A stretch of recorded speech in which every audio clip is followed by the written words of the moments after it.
Ծաղիկների բույրի թաց փողոցի հոտի մեջ մի երիտասարդ արհեստավորուհի անկախ իր կամքից հայացքներ է գրավում։ Բայց երբ մի տղամարդ, կոստյումով սառը աչքերով, ներխուժում է նրա աշխարհ, նրանց միջ ինչ-որ անտեսանելի բան բռնկվում է։ Բավական էր մատների մի հպում, մի նուրբ ցնցում, ամեն ինչ անսպասելիորեն փոխվեց։ Նրանք դեռ չգիտեն, բայց այդ պատահական կայծը շատ ավելին է այրելու, քան իրենց առօրյան։ Եթե այս պատմությունը ձեզ դուր եկավ, բաժանորդագրվեք մեր ալիքին, կիսվեք սիրելիների հետ։ Հիշեք մեզ ասել, թե որտեղից եք դիտում։ Երանի Մալաթիա Սեբաստիայի ծայրամասում, նեղ փողոցների գունավոր տների արանքում, ապրում էր Մարիամ Գրիգորյանը, 23-ամյա մի երիտասարդ կին, ում շագանակագույն աչքերը կարծես ավելի շատ իմաստություն էին պարունակում, քան նրա տարիքը հուշում էր։ 5 տարեկանից տատիկի, տիկին Հասմիկի կողմից դաստիարակված Մարիամը շուտ հասկացավ, որ մարդու արժեքը ոչ թե նրա ունեցվածքի, այլ այն բանի մեջ է, ինչ նա տալիս է աշխարհին։ Արհեստագործության հմուտ ձեռքերով ցանկացած միջավայր լուսավորող ժպիտով նա հայտնի դարձավ թաղամասում իր նուրբ թղթե ծաղիկներով, որոնք վաճառում էր տեղական տոնավաճառներում, լրացնելու տատիկի համեստ թոշակը։ Ամեն առավոտ Մարիամը արթնանում էր առից առաջ, օգնելու տիկին Հասմիկին տնային գործերում։ Պարզ տունը ժամանակի ընթացքում շերտազատված բաց կապույտ պատերով հակադրվում էր փոքրիկ բակում խնամքով մշակված վառ այգուն։ Այնտեղ աճող դալիաները, արածաղիկները, խոլորձները հպարտության աղբյուր էին երկուսի համար էլ, հատկապես տիկին Հասմիկի համար, ով միշտ ասում էր. «Բույսերը մարդկանց պես են, Մարիամ։ Նրանց սեր, համբերություն, հարգանք է պետք ծաղկելու համար»։ Մինչ Մարիամը դասավորում էր իր թղթե ծաղիկները Երանի կենտրոնական շուկայի արհեստագործական տոնավաճառի համար, հին ռադիոյով լսում էր նորությունները Ալեքսանյան խմբի հերթական ձեռնարկության բացման մասին, մի բիզնես կոնգլոմերատ, որը գերիշխում էր Հայաստանի հյուսիսային հատվածի անշարժ գույքի ոլորտում։ Միջոցառումը տեղի էր ունենալու այդ նույն օրը, Արաբկիրի կենտրոնական հատվածի նորակառույց Արթրի կենտրոնում, քաղաքի էլիտար թաղամասում։ Աղջիկս, սարսափելի իրարանցում կլինի։ Ասում են, որ Բերնարդ Ալեքսանյանն ինքը կլինի այնտեղ, մեկնաբանեց տիկին Հասմիկը, ուղղելով իր մոխրագույն մազերին միշտ կրած գունավոր գլխաշորը։ Մարիամը անտարբեր ժպտաց. «Ինչ կապ ունի նրա նման մարդը մեզ նման մարդկանց հետ, տատի։ Սրանք բոլորովին տարբեր աշխարհներ են»։ Արաբկիրի կենտրոնական հատվածի ծովափի տեսարանով շքեղ դուպլեքս բնակարանում Բերնարդ Ալեքսանյանն ավարտում էր հագնվելը հերթական գործնական օրվա համար։ 35 տարեկանում նա 5 տարի առաջ մահացած հոր կառուցած կայսրության գլխավոր ժառանգն էր։ Բարձրահասակ, մարզական կազմվածքով թափանցող կանաչ աչքերով Բերնարդը հարգանք էր ներշնչում միայն իր ներկայությամբ։ Իտալական հատուկ պատրաստված կոստյումն ընդգծում էր նրա տպավորիչ կերպարը, մինչդեռ ձախ դաստակին դրված պլատինե ժամացույցը հուշում էր նրա սոցիալական կարգավիճակի մասին։ «Սուրճը մատուցված է, պարոն», հայտարարեց տնային կառավարիչը, առանց համարձակվելու նայել նրա աչքերին։ Բերնարդը գլխով արեց գնաց ճաշասենյակ, որտեղ արդեն նստած էր մայրը, տիկին Ելենան։ Էլեգանտ անթերի կեցվածքով կին, նույնիսկ 62 տարեկանում, Ելենա Ալեքսանյանը հայտնի էր ինչպես իր բարեգործությամբ, այնպես էլ իր պահանջկոտ բնավորությամբ։ Երեկ երեկոյան խոսեցի Քրիստինեի հետ, մեկնաբանեց նա, դիտելով որդուն, երբ նա նստեց։ Նա հաստատեց իր ներկայությունը բացմանը բարեգործական ընթրիքին։ Բերնարդը զսպեց հառաչանքը։ Քրիստինե Մանուկյանը, խմբի խոշորագույն բաժնետերերից մեկի դուստրը, հարսնացուն էր, ում Երանի հասարակությունը սպասում էր, որ նա պաշտոնականացնի։ Գեղեցիկ, նրբաճաշակ ավանդական ընտանիքից, նա ներկայացնում էր բիզնես շահերի կատարյալ միություն։ Այն փաստը, որ նա նրա հանդեպ ոչինչ չէր զգում, բացի քաղաքավարությունից, անտեղի էր բիզնեսի համար։ Նա գիտի, թե ինչպես պետք է պահել իրեն հանրության մեջ, չոր պատասխանեց նա։ Դա է կարորը։ Տիկին Ելենան հոնքերը կիտեց։ Որդիս, ինչ-որ պահի դու պետք է մտածես ընտանիք կազմելու մասին։ Քո հայրն արդեն 2 ժառանգ ուներ քո տարիքում։ Մի սկսիր, մայրիկ։ 15 րոպեից գործեր ունեմ։ Մինչ Ելենան կկարողանար պնդել, Բերնարդի բջջային հեռախոսը զանգեց։ Դա Պողոսն էր, նրա անձնական օգնականը, ով հաստատում էր բացման մանրամասները։ Ընդհատումից թեթացած, Բերնարդը պաշտոնական համբույրով հրաժեշտ տվեց, մորը հեռացավ։ Մինչդեռ Երանի կենտրոնական շուկայում Մարիամը կազմակերպում էր իր փոքրիկ կրպակը։ Նրա թղթե ծաղիկներն արվեստի իսկական գործեր էին, նուրբ վարդեր, այնքան բարակ թերթիկներով, որ իրական էին թվում, վառ արածաղիկներ, որոնք արտացոլում էին Հայաստանի արի էությունը, անզուգական էլեգանտությամբ խոլորձներ։ Երիտասարդ կինը արհեստը սովորել էր տատիկից, ով իր հերթին սովորել էր իր մորից, պահպանելով մի ընտանեկան ավանդույթ, որը սերում էր սերունդներից։ Մարիամիկ, որքան լավ է քեզ տեսնելը, աղջիկս, բացականչեց պարոն Անտոնը, Հարան կրպակի խոտաբույսերի համեմունքների վաճառողը։ Իմացա, որ ծաղկիր ինստիտուտը ընդունել է քո նախագիծը։ Շնորհավորում եմ։ Մարիամը անկեղծորեն ուրախ ժպտաց։ Շնորհակալ եմ, պարոն Անտոն։ Սա զարմանալի հնարավորություն է։ Ես կկարողանամ արհեստագործություն սովորեցնել քաղաքային ապաստարանի երեխաներին, կստանամ կրթաթոշակ։ Ծաղկիր ինստիտուտը շահույթ չհետապնդող կազմակերպություն էր, որը խթանում էր մշակութային նախագծեր կարիքավոր համայնքներում, ֆինանսավորվում էր խոշոր տեղական ընկերությունների կողմից, ներառյալ Ալեքսանյան խումբը։ Մարիամը ներկայացրել էր իր վերամշակվող նյութերով արվեստի արհեստանոցների նախագիծը ամիսների սպասումից հետո վերջապես ստացել էր լուրը, որ ընտրվել է։ Օրը նորմալ անցավ, Մարիամը վաճառում էր իր ծաղիկները զրուցում սովորական հաճախորդների հետ։ Օրվա վերջում, երբ արդեն պատրաստվում էր ավարտել աշխատանքը, նկատեց անսովոր շարժում շուկայում։ Մուգ կոստյումներով անվտանգության աշխատակիցները շրջում էին, ուշադիր դիտելով ամեն ինչ, մինչդեռ լուսանկարիչները ռազմավարական դիրքեր էին գրավում։ Ինչ է կատարվում, հարցրեց նա պարոն Անտոնին։ Դա Ալեքսանյան խմբի այսպես կոչված պատվիրակությունն է։ Կարծես որոշել են ժողովրդական շուկան ներառել պաշտոնական բացումից առաջ այցելությունների երթուղում։ Մարքեթինգ է, գիտեք։ Մինչ նա կկարողանար պատասխանել, Մարիամը տեսավ մի խումբ լավ հագնված մարդկանց, ովքեր մտնում էին շուկա, գրավելով հայացքներ մեկնաբանություններ։ Կենտրոնում Բերնարդ Ալեքսանյանը քայլում էր այն վստահությամբ, ասես ցանկացած վայրի էր պատկանում։ Նրա կողքին մի ապշեցուցիչ կին, շիկահեր մազերով նեղ զգեստով, բռնում էր նրա ձեռքը որպես գավաթ։ Դա Քրիստինե Մանուկյանն է, շշնջաց Մարիամի մոտակայքում գտնվող մի տիկին։ Ասում են, որ շուտով նշանվելու են։ Ավանդական ընտանիք, շատ փողը։ Պատվիրակությունն անցավ կրպակից կրպակ, Բերնարդը ողջունում էր արտրականներին, ծածնում հետաքրքրություն տեղական արհեստագործության հանդեպ։ Մինչդեռ լուսանկարիչները արձանագրում էին յուրաքանչյուր պահը։ Դա ակնհայտորեն կազմակերպված տեսարան էր, ցույց տալու ձեռներեցի մարդկային կողմը։ Երբ նրանք մոտեցան Մարիամի կրպակին, անսպասելի բան տեղի ունեցավ։ Բերնարդը կանգ առավ, հանկարծակիորեն հետաքրքրված թղթե ծաղիկներով։ Նա մոտեցավ, անկեղծ հետաքրքրությամբ դիտելով մի առանձնահատուկ բարդ մանուշակագույն խոլորձ։ Ո՞վ է սա արել, հարցրեց նա, դիմելով Մարիամին, առանց իրականում նայելու նրան։ Ես եմ արել, պարոն, պատասխանեց նա, ձայնը ամուր, բայց քաղաքավարի։ Հենց այդ ժամանակ Բերնարդը բարձրացրեց աչքերը, առաջին անգամ իսկապես տեսավ Մարիամին։ Ինչ-որ բան այդ անկեղծ ուղիղ հայացքում, առանց սովորական հարգանքի կամ վախեցման, որին նա սովոր էր, մի պահ շփոթեցրեց նրան։ Աշխատանքն անզուգական է, մեկնաբանեց նա, վերականգնելով հանգստությունը։ Ինչպես եք հասնում մանրամասների այս մակարդակին։ Մինչ Մարիամը կկարողանար պատասխանել, Քրիստինեն մոտեցավ, ակնհայտորեն ձանձրացած երկարատ փոխազդեցությունից։ Սեր, մենք ուշանում ենք կոկտեյլի համար, ասաց նա, քաշելով Բերնարդի ձեռքը։ Դրանով նա պատահաբար գցեց մի քանի ծաղիկ սեղանից։ Մարիամն արագորեն կռացավ դրանք հավաքելու համար, ինչպես Բերնարդը, ավտոմատ շարժումով։ Նրանց մատները կարճատ հպվեցին, երբ երկուսն էլ հասան նույն ծաղկին, կարմիր կրեպ թղթե վարդին։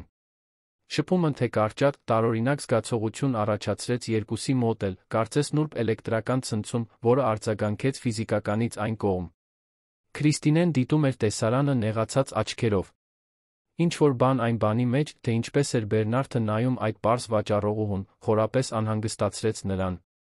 Հաշվարկված շարժումով նա բացեց իր իտալական ֆիրմային պայուսակը, քողարկված կերպով ադամանդե թնոց գցեց ընկած ծաղիկների մեջ։ Գնացինք, պնդեց նա, քաշելով Բերնարդին։ Նա վեր կացավ, դեռ բռնելով թղթե վարդը, երկչոտ շարժումով վերադարձրեց այն Մարիամին։ Շնորհակալ եմ, պարզապես ասաց նա, մինչ Քրիստինեն գրեթե քաշքշում էր նրան։ Մարիամը շարունակում էր հավաքել իր ստեղծագործությունները, երբ անվտանգության աշխատակիցներից մեկը կտրուկ մոտեցավ։ Տիկին, բացեք ձեր պայուսակը, խնդրում եմ, հրամայեց նա իշխանական ձայնով։ Ինչպե՞ս, հարցրեց Մարիամը, շփոթված։ Բացեք պայուսակը հիմա։ Ամբողջ շուկան կարծես լռել էր։ Բոլոր հայացքները ուղղված էին տեսարանին։ Անվտանգության աշխատակիցը բացատրեց, որ գողության մասին հաղորդում կար, տիկին Մանուկյանի արժեքավոր թնոցը անհետացել էր կրպակ այցելելուց հետո։ Սա անհեթեթություն է, բողոքեց Մարիամը, վրդովված։ Ես ոչ մեկից ոչինչ չեմ վերցրել։ Քրիստինեն նորից մոտեցավ, կեղծ անհանգստության արտահայտությամբ։ Միգուցե սխալմունք էր, բայց իմ թնոցն անհետացել է, այն ինձ մոտ էր, երբ եկա այստեղ։ Բերնարդը, նկատելով իրարանցումը, արագորեն վերադարձավ։ Նայեց Մարիամին, ապա Քրիստինեին, ակնհայտորեն փորձելով հասկանալ իրավիճակը։ Ինչ է կատարվում այստեղ։ Ձեր ուղեկիցը իմ թորնուհուն գողության մեջ է մեղադրում, ընդհատեց տիկին Հասմիկը, ով շտապ եկել էր, լսելով շփոթության մասին։ Մարիամ Գրիգորյանը ազնիվ աղջիկ է, արժանապատվորեն դաստիարակված։ Ամբողջն արդեն սկսում էր շշնջալ, ոմանք պաշտպանում էին Մարիամին, մյուսները կասկածամիտ հայացքներ նետում։ Լուսանկարիչները, հեռու լինելով աշխատանքից ազատվելուց, ագահորեն արձանագրում էին ամեն ինչ։ Եկեք հանգիստ լուծենք սա, ասաց Բերնարդը, փորձելով վերահսկել արագորեն սրվող իրավիճակը։ Հենց այդ ժամանակ անվտանգության աշխատակիցներից մեկը, խուզարկելով կրպակի մոտակա հատակը, թնոցը գտավ ընկած թղթե ծաղիկների ցողունների մեջ։ Այստեղ է, տիկին, հայտարարեց նա, զարդը հանձնելով Քրիստինեին։ Սոցիալիստուհու շուրթերին հայտնվեց մի նուրբ հաղթական ժպիտ։ Ախ, ինչ թեթություն։ Երի ընկել է, երբ կռացել եմ։ Ներողություն եմ խնդրում թյուրիմացության համար։ Բայց վնասն արդեն հասցված էր։ Խոսքերը կեղծ էին հնչում, Քրիստինեի ու անվտանգության աշխատակցի միջ փոխանակված հայացքը աննկատ չմնաց Մարիամի կողմից, ով կանգնած էր, դեմքը այրվում էր նվաստացումից։ Կարծում եմ, որ դուք ինձ ավելին եք պարտք, քան պաշտոնական ներողությունները, ասաց Մարիամը, այնպիսի արժանապատվությամբ, որը զարմացրեց բոլորին։ Ապա, ուղղակիորեն նայելով Բերնարդի աչքերին, ավելացրեց. Իսկական էլեգանտությունը ոչ թե այն է, ինչ կրում են դաստակին, այլ այն բնավորությունը, որը կրում են սրտում։ Այդ խոսքերը Բերնարդին հարվածեցին որպես անտեսանելի բռունցք։ Ինչ-որ բան կար նրանց արտասանման մեջ, առանց չափազանցված դրամայի, առանց մանիպուլյատիվ արդյունքների, միայն ճշմարտության հանգիստ ուժը, որը ստիպեց նրան կասկածի տակ դնել այն ամենը, ինչ կարծում էր, թե գիտեր մարդկանց մասին։ Գնացինք, տատի, ասաց Մարիամը, սկսելով հավաքել իր ծաղիկները թեթակի դողացող ձեռքերով։ Այսօրվա համար բավականաչափ վաճառեցինք։ Մինչ երկու կանայք հեռանում էին, Բերնարդը անշարժ մնաց, բաժանված այն կյանքի մեջ, որը վարում էր իներցիայով, անբացատրելի ցանկության մեջ, վազելու այդ անծանոթուհու հետից, ինչի համար։ Ներողություն խնդրելու։ Նրան ավելի լավ ճանաչելու։ Հասկանալու, թե ինչպես կարող էր թվացյալ այդքան պարզ մեկն ունենալ այդքան մեծ ներքին ուժ։ Դա ընդամենը թյուրիմացություն էր, սիրելիս, շնջաց Քրիստինեն նրա ականջին, նրա թփաթաթելով իր ձեռքին։ Գնացինք, կարոր հյուրեր են սպասում։ Բերնարդը մեխանիկորեն գլխով արեց թույլ տվեց, որ նրան դուրս տան շուկայից։ Բայց մինչ սպասող լիմուզին նստելը, նրա մտքերը մնացին այն երիտասարդ կնոջ մոտ, ամուր հայացքով հմուտ ձեռքերով, ով թղթից հավերժական ծաղիկներ էր ստեղծում։ Ինչ նա չգիտեր, այն էր, որ այս կարճ հանդիպումը, որը թվացյալ աննշան էր նրա արտոնյալ կյանքի անսահմանության մեջ, բազմաթիվ պահերից առաջինը կլիներ, որոնք ամբողջությամբ կվերափոխեին նրա ճակատագիրը, նրանը։ Եթե ձեզ դուր է գալիս, մեկնաբանեք, թե ինչ կարծիք ունեք մեր զույգի սիրավեպի մասին։ Երանի կենտրոնական շուկայում տեղի ունեցած միջադեպից մեկ շաբաթ անց Մարիամը փորձում էր մոռանալ կրած ամոթը, կենտրոնանալով այն արհեստանոցների վրա, որոնք սկսելու էր վարել ծաղկիր ինստիտուտում։ Նա խնամքով կազմակերպել էր վերամշակվող նյութերը, որոնք օգտագործելու էր, ստեղծելով փոքրիկ հավաքածուներ յուրաքանչյուր մասնակից երեխայի համար։ Նախագիծը ոչ միայն լրացուցիչ եկամուտ կապահովեր, որն այդքան անհրաժեշտ էր տիկին Հասմիկի դեղերի աճող ծախսերի պատճառով, այլ կիրականացներ նրա ցանկությունը, գիտելիքներ փոխանցել նրանց, ովքեր դրա կարիքն ունեին։ Մի մոռացիր անձրանոցը վերցնել, Մարիամի խորհուրդ տվեց տիկին Հասմիկը, դիտելով անձրի սպառնացող երկինքը։ Եվ վերցրու նա այդ տնական օշարակը պարոն Գերալդոյի համար։ Խեղճը, այդ հազը չի անցնում։ Մարիամը քնքշորեն ժպտաց։ Իր տատիկը, նույնիսկ առողջական խնդիրներ ունենալով, միշտ մյուսների մասին էր մտածում առաջին հերթին։ Պարոն Գերալդոն շենքի պահակն էր, որտեղ գործում էր ինստիտուտը, տիկին Հասմիկը նրա համար բնական դեղամիջոցներ էր պատրաստում, քանի որ իմացել էր նրա քրոնիկ բրոնխիտի մասին։ Կվերցնեմ, տատի։ Եվ դու մի մոռացիր քո դեղերը։ Ժամանակին ընդունել, լավ։ Անձրը սկսում էր գալ, երբ Մարիամը հասավ ծաղկիր, ինստիտուտ, հին, բայց վերանորոգված առանձնատուն Երանի կենտրոն թաղամասում։ Նա անցավ խնամված այգով, ողջունելով աշխատակիցներին, ովքեր արդեն ճանաչում էին նրան հարցազրույցներից մարզումներից։ Այնքան կենտրոնացած էր իր նյութերը չթրջելու վրա, որ անմիջապես չնկատեց շենքի դիմաց կայանված լիմուզինը։ Առանձնատան ներսում Բերնարդ Ալեքսանյանն ավարտում էր հանդիպումը ինստիտուտի տնօրինության հետ։ Որպես գլխավոր հովանավոր նա պարբերաբար այցելություններ էր կատարում, հետելու խմբի կողմից ֆինանսավորվող նախագծերին։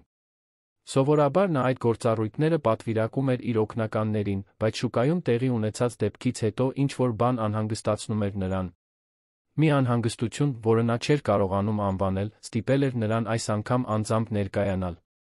Մենք այս եռամսյակում հավանություն ենք ստացել 14 նոր նախագծերի համար, պարոն Ալեքսանյան, բացատրում էր դոկտոր Սեսիլիա Ավետիսյանը, ինստիտուտի գործադիր տնօրենը։ Հատկապես կցանկանայի առանձնացնել վերամշակվող նյութերով արհեստագործության արհեստանոցները, որոնք կսպասարկեն քաղաքային ապաստարանի երեխաներին։ Ընտրված արհեստավորուհին արտակարգ տաղանդ ունի։ Բերնարդը գլխով արեց, անտարբերորեն թերթելով նախագծերի թղթապանակները։ Եվ երբ են սկսվում այդ արհեստանոցները։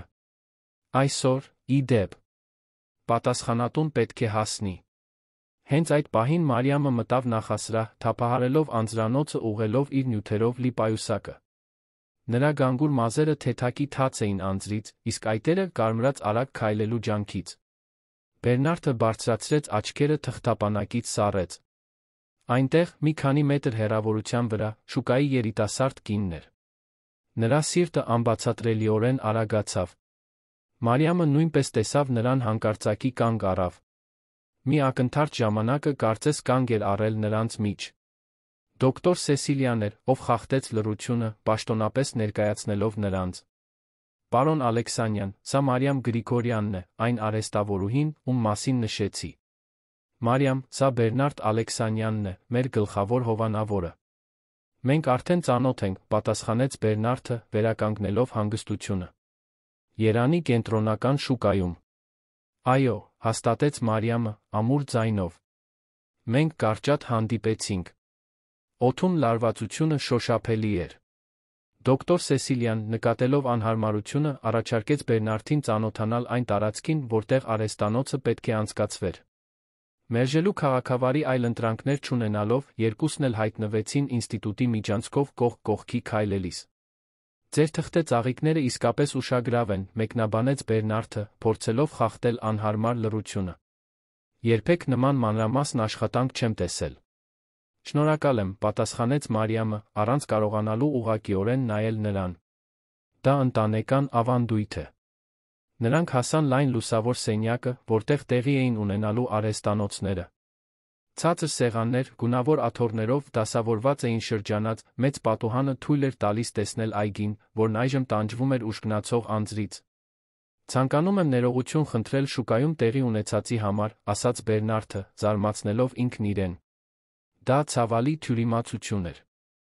Մարիամը վերջապես նայեց նրան, իր թափանցող շագանակագույն աչքերով։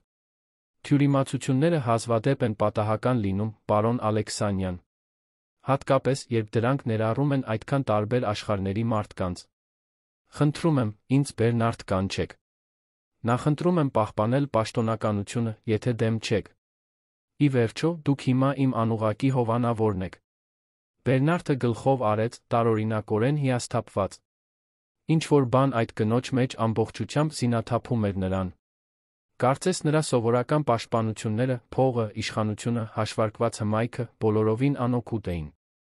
Արհեստանոցի համար առաջին երեխաների ժամանումը դադարեցրեց խոսակցությունը։ Մարիամն անմիջապես փոխվեց, նրա դեմքը լուսավորվեց, փոքրիկներին ոգորությամբ ընդունելիս։ Բերնարդը հիացած դիտում էր, թե ինչպես էր նա ծնկի իջնում, հավասարվելու նրանց հասակին, համբերատար բացատրելով օրվա նախագիծը, փեթ շշերից ծաղիկներ, որոնք պետք է տնկվեին համայնքային այգում։ Աննկատելիորեն Բերնարդը մնաց սենյակում, աննկատ նստելով մի անկյունում։ Ինչ-որ հիպնոսական բան կար այն բանի մեջ, թե ինչպես էր Մարիամը վարում գործունեությունը, համատեղելով կարգապահությունն ու սերը այնպես, ինչպես նա երբեք չէր տեսել։ Դուք էլ եք ուզում փորձել։ Հարցը եկավ մոտ 6 տարեկան մի տղայից, ով մոտեցավ նրան, ձեռքին կտրված փետ շիշ։ Ես։ Ոչ, ես պարզապես դիտում եմ։ Բայց Մարի մորաքույրն ասաց, որ բոլորը կարող են արվեստ անել, նույնիսկ նրանք, ովքեր երբեք չեն փորձել, պնդեց երեխան։ Բերնարդը նայեց Մարիամին, ով խորհրդավոր արտահայտությամբ դիտում էր տեսարանը։ Մի պահ նա գայթակղվեց նորից մերժելու։ Ի վերջո, Բերնարդ Ալեքսանյանը հատակին չէր նստում, պլաստիկ շշեր կտրելու համար։ Բայց Մարիամի մարտահրավեր նետող հայացքի մեջ ինչ-որ բան ստիպեց նրան փոխել իր միտքը։ Լավ, կփորձեմ։ Բայց օգնության կարիք կունենամ։ Բոլորի, հատկապես ինքն իրեն զարմանքին, հզոր ձեռներեցը նստեց երեխաների մեջ փոքրիկ Սամվելի համբերատար ղեկավարությամբ սկսեց պարզ շիշը վերածել նուրբ ծաղկի։ Օրվա վերջում, երբ երեխաներն արդեն հեռացել էին, անձրը վերջապես դադարել էր, Մարիամը Բերնարդին դեռ սենյակում գտավ, դիտելով իր ստեղծագործությունը, ծաղիկ, որը թե անկատար էր, բայց անսպասելի խնամքով էր պատրաստվել։ Ով կմտածեր, որ մեծ Բերնարդ Ալեքսանյանը տաղանդ ունի արհեստագործության համար, մեկնաբանեց նա նուրբ ժպիտով։ Համոզված եմ, որ դա երբեք չէր անցնի Մարիամ վարպետի որակի վերահսկողությունը։ Առաջին անգամ նրանք անկեղծորեն ծիծաղեցին։ Դա կարճատ էր, բայց բավարար էր նրանց մեջ տիրող լարվածության մի մասը փարատելու համար։ Կարող եմ ձեզ ուղեկցել տուն։ Արդեն մտնում է, առաջարկեց նա, նայելով ժամացույցին։ Անհրաժեշտ չէ։ Սովոր եմ մենակ վերադառնալ։ Պնդում եմ։ Ոչ թե ձեր կարողությունները կասկածի տակ դնելու համար, այլ որովհետև կցանկանայի շարունակել մեր խոսակցությունը։ Մարիամը տատանվեց։ Ինչ-որ բան նրա ինտուիցիայում ասում էր, որ այդ ուղեկցությունը ընդունելը անտեսանելի, բայց կարոր սահման կանցներ։ Մյուս կողմից, այդ մարդու հանդեպ հետաքրքրությունը, ով այդքան տարբեր էր իր աշխարհից, հետաքրքրում էր նրան։ Լավ, բայց միայն մինչ կենտրոնի ավտոբուսի կանգառը։ Այնտեղից մենակ կգնամ։ Շքեղ մեքենայում, մինչ նրանք անցնում էին Երանի թաց փողոցներով, սկզբնական լռությունը տեղի տվեց զարմանալիորեն հեշտ խոսակցությանը։ Բերնարդը հարցրեց Մարիամի նախագծի մասին, նա բացատրեց, թե ինչպես կարող էր արվեստը փոխել խոցելի վիճակում գտնվող երեխաների կյանքը։ Արվեստը համընդհանուր լեզու է, բացատրեց նա, աչքերը փայլելով։ Երբ երեխան ինչ-որ բան է ստեղծում իր ձեռքերով, նա հասկանում է, որ կարող է փոխել իր իրականությունը, որքան էլ դա դժվար լինի։ Ինչպես եք սովորել դա։ Իմ տատիկից։ Նա ինձ մենակ է մեծացրել այն բանից հետո, երբ իմ ծնողները լքեցին մեզ։ Մարիամը խուսափեց «մահացան» բառից։ Մենք շատ բան չունեինք, բայց նա ամեն ինչ հատուկ բանի էր վերածում։ Կտորի մի կտորը տիկնիկ էր դառնում, կոնֆետի թուղթը, ծաղիկներ, դատարկ լուցկու տուփերը, կահույքի մանրակերտեր։ Բերնարդը դիտում էր նրան, հիացած այն կրքով, որով նա խոսում էր։ Դա այնքան տարբեր էր հաշվարկված խոսակցություններից, որոնց նա սովոր էր, որտեղ յուրաքանչյուր բառ չափվում էր իր ռազմավարական արժեքով։ Իսկ դուք, հարցրեց Մարիամը, զարմացնելով նրան։ Ինչպիսին էր ձեր մանկությունը։ Ոչ ոք նրան դա չէր հարցրել տարիներ շարունակ։ Մարդիկ կարծում էին, թե ամեն ինչ գիտեն Ալեքսանյան խմբի ժառանգի մասին, զեկույցների բամբասանքների միջոցով։ Արտոնյալ միայնակ, պատասխանեց նա այնպիսի անկեղծությամբ, որը զարմացրեց նրան։ Ես ունեի այն ամենը, ինչ կարող էր փողը գնել, բայց իմ ժամանակի մեծ մասն անցկացրել եմ Շվեյցարիայի գիշերօթիկ դպրոցներում, ծնողներիս տեսնելով միայն արձակուրդներին։ Դժվար պետք է լիներ։ Ոչ այնքան, որքան առանց ծնողների քիչ միջոցներով մեծանալը, կարծում եմ։ Ցավը չի չափվում սոցիալական վիճակով, պատասխանեց Մարիամը, այնպիսի իմաստությամբ, որը կարծես գերազանցում էր նրա տարիքը։ Միայնությունը միայնություն է, կարևոր չէ, թե սենյակը առանձնատան է, թե խրճիթի։ Նրանք հասան պայմանավորված ավտոբուսի կանգառին։ Բերնարդը տարօրինակ դժկամություն զգաց, խոսակցությունն ավարտելու համար։ Կարող եմ ձեզ տուն տանել, ինձ չի անհանգստացնում։ Շնորհակալ եմ, բայց արդեն պայմանավորվել ենք մինչ այստեղ։ Բացի այդ, ձեր հարսնացուն շատ ուրախ չէր լինի, եթե իմանար, որ դուք գողության մեջ մեղադրվող ծաղկավաճառին եք տանում, այդպես չէ։ Մեկնաբանությունը թեթևությամբ արված հարվածեց Բերնարդին։ Քրիստինե։ Նա ամբողջությամբ մոռացել էր նրա մասին վերջին ժամերին։ Նա իմ հարսնացուն չէ։ Համենայն դեպս, ոչ պաշտոնապես։ Մի նույնն է։ Մարիամը բացեց մեքենայի դուռը, բայց մինչ դուրս գալը, շրջվեց դեպի նա։ Շնորհակալ եմ ուղեկցության այսօրվա օգնության համար։ Երեխաները շատ ուրախ էին, որ հարուստ հորեղբայր կար արհեստանոցում։ Դա պարզաբանող էր, պատասխանեց նա, ժպտալով։ Երբեք չէի մտածի, որ շշերից ծաղիկներ պատրաստելն այդքան գոհացուցիչ կլինի։ Երբեմն ամենապարզ բաներն են ամենաճշմարիտը։ Այդ խոսքերով նա դուրս եկավ մեքենայից, քայլեց դեպի ավտոբուսի կանգառը, որտեղ արդեն մի քանի մարդ էր սպասում։ Բերնարդը դիտում էր նրա հեռանալը, իր գունավոր պայուսակով թեթ քայլվածքով, զգալով, թե ինչպես է ինչ-որ բան արթնանում իր ներսում, ինչ-որ բան, որն այդքան երկար էր քնած եղել, որ նա գրեթե մոռացել էր դրա գոյությունը։ Հաջորդ շաբաթներին, Ծաղկիրը ինստիտուտի անձնակազմի զարմանքին, Բերնարդ Ալեքսանյանը սկսեց պարբերաբար այցելել այդ վայրը։ Պաշտոնապես նա մոտիկից հետում էր խմբի կողմից ֆինանսավորվող նախագծերին։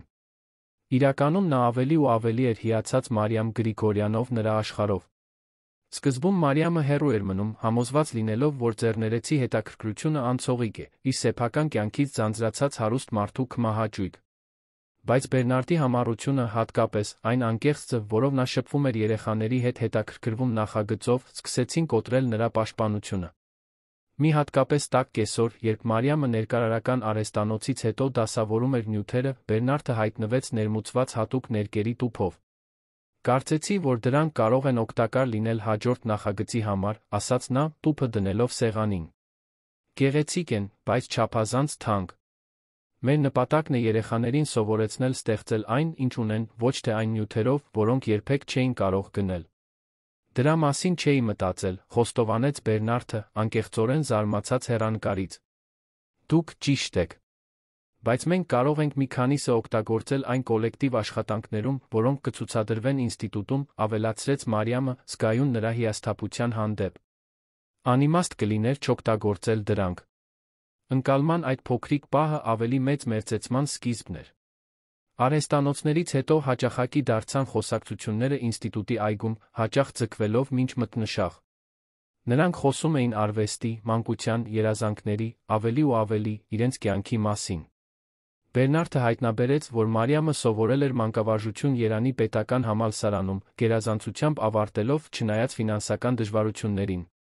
Նա իր հերթին իմացավ, որ սառը ձեռներեցի ճակատի հետում թաքնված է մի մարդ, ով սիրում էր դասական երաժշտություն, դեռահասության տարիներին երազել էր ջութակահար դառնալ, երազանք, որը լքվել էր հոր ճնշման պատճառով, հետելու ընտանեկան բիզնեսին։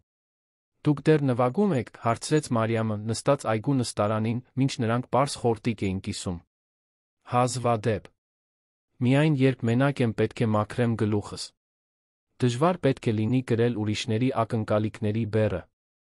Ոչ ավելի դժվար, քան մենակ երեխա մեծացնելը, ինչպես արեց ձեր տատիկը։ Մարիամը ժպտաց, նայելով այգու ծաղիկներին։ Իմ տատիկը միշտ ասում է, որ սեր կրելը երբեք ծանր չէ, անկախ հանգամանքներից։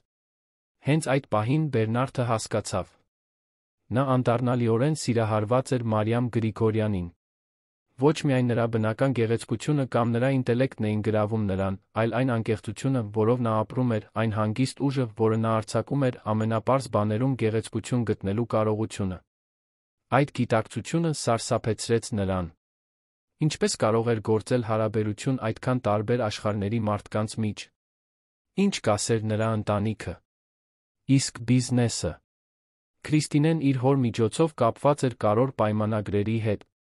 Խզումը կարող էր միլիոնավոր վնասներ նշանակել։ Օրեր շարունակ Բերնարդը ներքին պայքար էր մղում այդ հարցերի շուրջ։ Նա հեռացավ ինստիտուտից, սուզվելով աշխատանքի մեջ։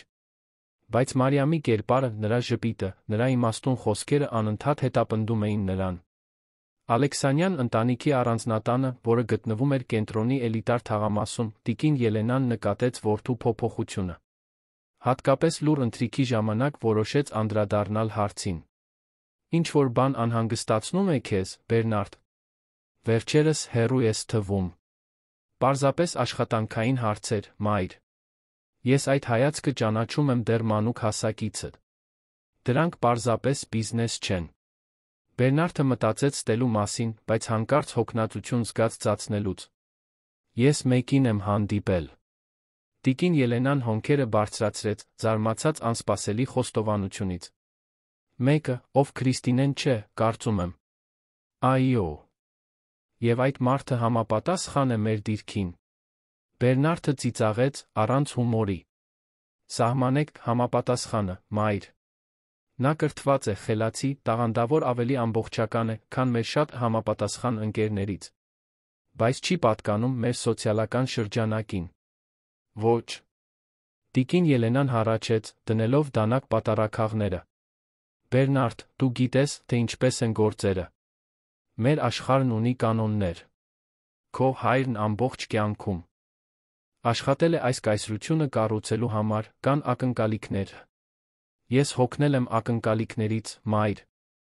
Հոգնել եմ ապրել այն կյանքը, որը ուրիշներն են պլանավորել ինձ համար։ Հետաց լռությունը ծանր էր։ Տիկին Ելենան դիտում էր որդուն, անհանգստություն ինչ-որ ավելին արտահայտող դեմքով, միգուցե հասկացողություն։ Ինչ է նրա անունը։ Մարիամ։ Մարիամ Գրիգորյան։ Նա համակարգում է արվեստի նախագիծ երեխաների համար ծաղկիր ինստիտուտում։ Թղթե ծաղիկների աղջիկը, հարցրեց տիկին Ելենան, զարմացնելով Բերնարդին։ Սեսիլիա Ավետիսյանը մեր խորհրդի վերջին հանդիպման ժամանակ նշել էր մի արտակարգ արհեստավորուհու մասին։ Ասաց, որ նույնիսկ դուք եք հիացել նրա աշխատանքով։ Բերնարդը զգաց, թե ինչպես է դեմքը տաքանում։ Այո, նա է։ Տիկին Ելենան մի քանի ակնթարթ լռեց, կարծես մտածում էր կարևոր բանի մասին։ Վերջապես, հառաչելով, ասաց. Քո հայրը կասեր, որ դա խելագարություն է։ Որ դու ամեն ինչ վտանգում ես քմահաճույքի համար։ Իսկ դուք, մայր, ինչ կասեք։ Խորհրդավոր ժպիտ հայտնվեց տիկին Ելենայի շուրթերին։ Ասում եմ, որ կցանկանայի ճանաչել այն կնոջը, ով հասել է նրան, ինչ Քրիստինեն շատ ուրիշներ տարիներ շարունակ փորձում էին, իսկապես գրավել իմ որդու սիրտը։ Բերնարդը նայեց մորը, ապշած։ Դուք առաջարկում եք, որ հրավիրեք նրան ընթրիքի մեզ հետ։ Ցանկանում եմ ճանաչել այս Մարիամին, ով թղթե ծաղիկներ է պատրաստում, կարծես, նա սառցե մարդկանց վերածում է մարդկանց։ Այդ գիշեր Բերնարդը քնեց այնպիսի թեթությամբ, որը տարիներ շարունակ չէր զգացել։ Հաջորդ առավոտ նա գնաց ծաղկիր ինստիտուտ, որոշած հրավիրել Մարիամին ընթրիքի իր տուն։ Սակայն, հասնելով այնտեղ, նրան դիմավորեց դոկտոր Սեսիլիան, անհանգիստ դեմքով։ Մարիամն այսօր չի եկել։ Զանգահարել է, տեղեկացնելով, որ տատիկը վերականգնվել է, ստիպված է եղել նրան հիվանդանոց տանել։ Անհանգստությունը պատեց Բերնարդին։ Որ հիվանդանոցը։ Երանի պետական համալսարանի հիվանդանոց, կարծում եմ։ Նա նշեց, որ տատիկը այնտեղի մշտական հիվանդ է։ Առանց երկմտելու, Բերնարդը գնաց հիվանդանոց։ Նա չգիտեր, թե ինչ էր անելու այնտեղ հասնելուն պես, բայց համոզված էր, որ պետք է Մարիամի կողքին լիներ այդ պահին։ Բանուկ հանրային հիվանդանոցում նա Մարիամին գտավ սպասասրահում, խորը աչքատակերով հոգնած դեմքով։ Երբ նա տեսավ նրան, աչքերը լայն բացվեցին զարմանքից։ Բերնարդ, ի՞նչ եք անում այստեղ։ Ինստիտուտում իմացա, որ այսօր չեք եկել։ Եկա տեսնելու, թե ինչպես կարող եմ օգնել, պատասխանեց նա, նստելով նրա կողքին սպասասրահի կապույտ պլաստիկ աթոռին։ Մարիամը հյուծված էր թվում։ Նրա գանգուր մազերը անկանոն կապված էին, նրա սովորաբար կրած գունավոր բլուզը փոխարինվել էր պարզ, գունաթափված շապիկով։ Իմ տատիկը գիշերվա ընթացքում շնչառական կրիզ ունեցավ։ Ստիպված էի շտապ նրան բերել, բացատրեց նա, ձայնը խռպոտ, ժամեր շարունակ արթուն մնալուց։ Նա ունի թոքերի առաջադեմ էմֆիզեմա։ Բերնարդը կրծքավանդակում սեղմում զգաց։ Կարող եմ ինչ-որ բան անել։ Նրան տեղափոխել մասնավոր հիվանդանոց, միգուցե։ Շնորհակալ եմ, բայց ոչ։ Նա տարիներ շարունակ այստեղի հիվանդ է, բժիշկները լավ են ճանաչում նրան։ Բացի այդ, Մարիամը տատանվեց, հպարտությունն ակնհայտ նրա հոգնած աչքերում։ Բացի այդ, դուք բարեգործություն չեք ընդունում, ավարտեց Բերնարդը, հասկանալով։ Դա բարեգործություն չէ, Մարիամ։ Դա խնամք է։ Ինչ-որ բան այն բանի մեջ, թե ինչպես էր նա արտասանելը խնամք բառը, ստիպեց Մարիամին ավելի ուշադիր նայել նրան։ Նրա կանաչ աչքերում գթասրտություն չկար, միայն անկեղծ անհանգստություն։ Այստեղի բժշկական անձնակազմը հիանալի է, ասաց նա վերջապես։ Բայց սուրճ կընդունեմ։ Երեք երեկոյից ոչինչ չեմ կերել։ Բերնարդը ժպտաց, թեթացած, որ կարող էր ինչ-որ կոնկրետ բան անել։ 5 րոպեից կվերադառնամ։ Երբ նա վերադարձավ սուրճով հիվանդանոցի ճաշարանի մի քանի խմորեղենով, Մարիամին գտավ բժշկուհու հետ խոսելիս։ Նա աննկատ մոտեցավ, սպասելով, որ նրանք ավարտեն։ Հետազոտությունները բարելավում են ցույց տալիս, բայց մենք պետք է նրան դիտարկման տակ պահենք առնվազն մինչ վաղը, բացատրում էր բժշկուհին։ Մեր նշանակած դեղերը թանկ են, Մարիամ։ Պետական առողջապահությունը ծածկում է մի քանիսը, բայց մյուսները… Ես մի միջոց կգտնեմ, պատասխանեց Մարիամը վճռականությամբ։ Միշտ գտել եմ։ Բժշկուհին գլխով արեց, հասկացող ժպիտով հեռացավ։ Մարիամը շրջվեց դեպի Բերնարդը, երախտագիտությամբ ընդունելով սուրճը։ Ձեր տատիկն ավելի լավ է, ուրեմն։ Այո, փառք Աստծո։ Բայց սա երրորդ կրիզն էր 2 ամսվա ընթացքում։ Ամեն անգամ ավելի դժվար է նրա համար ապաքինվելը։ Բերնարդը դիտում էր Մարիամին, թե ինչպես է նա սուրճը խմում, նկատելով, թե ինչպես են նրա ձեռքերը, այդ հմուտ ձեռքերը, որոնք ոչնչից գեղեցկություն էին ստեղծում, թեթակի դողում։ Առանց երկմտելու, նա դրանք ծածկեց իր ձեռքերով։ Թույլ տվեք օգնել, Մարիամ։ Ոչ թե բարեգործության համար, այլ որովհետև ես հոգ եմ տանում ձեր մասին։ Ձեր երկուսի մասին։ Նա նայեց իրենց միացված ձեռքերին, տեսանելի հակադրություն, նրա ձեռքերը խնամված փափուկ, նրա ձեռքերը արհեստագործական աշխատանքից կոշտացած։ Կատարյալ մետաֆոր այն տարբեր աշխարհների համար, որոնցում նրանք ապրում էին։ Ինչու եք հոգ տանում, Բերնարդ։ Ինչ է նշանակում Մալաթիա Սեբաստիայի ծայրամասի մի պարզ արհեստավորուհին ձեզ նման մեկի համար։ Հարցը նրան անպատրաստ բռնեց իր անկեղծությամբ։ Ցանկացած հաշվարկված պատասխան կեղծ կթվար այդքան անկեղծ պահին։ Որովհետև դուք ստիպում եք ինձ ավելի լավը լինել, պարզապես պատասխանեց նա։ Որովհետև, երբ ձեզ հետ եմ, կարիք չկա ձացնել, թե ինչ-որ մեկն եմ, ով չեմ։ Որովհետև դուք գեղեցկություն եք տեսնում այնտեղ, որտեղ ուրիշները տեսնում են միայն վերամշակման ենթակա աղբ։ Եվ դա ինձ հիացնում է։ Մարիամը թեթակի կարմրեց, շեղելով հայացքը։ Դուք իդեալականացնում եք այն, ինչ տեսնում եք, Բերնարդ։ Իրական կյանքը հեքիաթ չէ, որտեղ տարբեր աշխարհներ հեշտությամբ միանում են։ Ես հեքիաթ չեմ առաջարկում։ Ես առաջարկում եմ, որ թույլ տանք ճակատագրին որոշել օր առ օր։ Նա նուրբ սեղմեց նրա ձեռքերը։ Սկսելով թույլ տալով, որ ես վճարեմ ձեր տատիկի դեղերը։ Մարիամը բերանը բացեց մերժելու համար, բայց Բերնարդի վճռական արտահայտության մեջ ինչ-որ բան ստիպեց նրան տատանվել։ Նա մտածեց իր տատիկի մասին, այն գիշերների մասին, երբ տեսնում էր նրան շնչահեղձ լինելիս, քանի որ չէր կարողանում գնել բոլոր անհրաժեշտ դեղերը։ Որպես փոխառություն, վերջապես զիջեց նա։ Ես ձեզ կվճարեմ, յուրաքանչյուր ցենտ։ Ինչպես կնախընտրեք, համաձայնեց նա, իմանալով, որ երբեք չի պահանջի, բայց հարգելով նրա հպարտությունը։ Հիվանդանոցում անցկացրած այդ օրը շրջադարձային եղավ նրանց հարաբերություններում։ Բերնարդը ժամեր շարունակ մնաց Մարիամի կողքին, կիսելով հսկողությունը, սնունդ փնտրելով, իր ուսը առաջարկելով, երբ հոգնածությունը հաղթում էր նրան։ Երբ վերջապես նրանց թույլ տվեցին տեսնել տիկին Հասմիկին, արդեն գիշեր էր։ Ժամանակի ընթացքում մոխրագույն մազերով կնճռոտ մաշկով տիկինը փխրուն էր թվում հիվանդանոցի մահճակալին, բայց նրա կենդանի աչքերը նույն ուժն ունեին, որը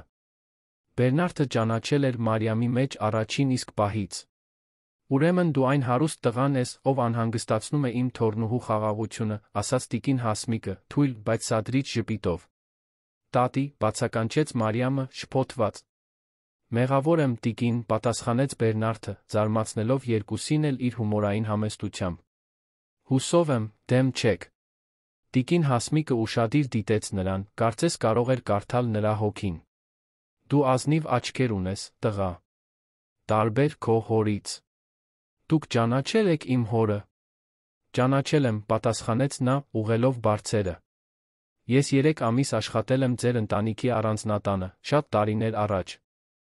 Մաքրություն։ Աշխատանքից ազատվեցի, երբ իմացան, որ հղի եմ Մարիամի մորից։ Ծանր լռություն տիրեց սենյակում։ Բերնարդը զգաց, կարծես գետինը անհետացել էր իր ոտքերի տակից։ Նրա հայրը, ով միշտ այդքան անհանգստացած էր բարոյականության լավ սովորույթների համար, հղի ամուրի կնոջը աշխատանքից ազատել էր։ Մի այդպիսի դեմք արա, տղա, շարունակեց տիկին Հասմիկը։ Դրանք այլ ժամանակներ էին։ Եվ տես, թե ինչպես է կյանքը պտտվում, հիմա տիրոջ որդին այստեղ է, բռնած իմ թոռնուհու ձեռքը։ Մարիամը նույնքան զարմացած էր թվում, որքան Բերնարդը։ Դուք երբեք ինձ դա չեք պատմել, տատի։ Որոշ պատմություններ իմաստ են ստանում միայն այն ժամանակ, երբ դրանք պատմելու ճիշտ ժամանակն է գալիս, իմաստուն պատասխանեց տիկինը։ Ապա, դառնալով դեպի Բերնարդը, ավելացրեց.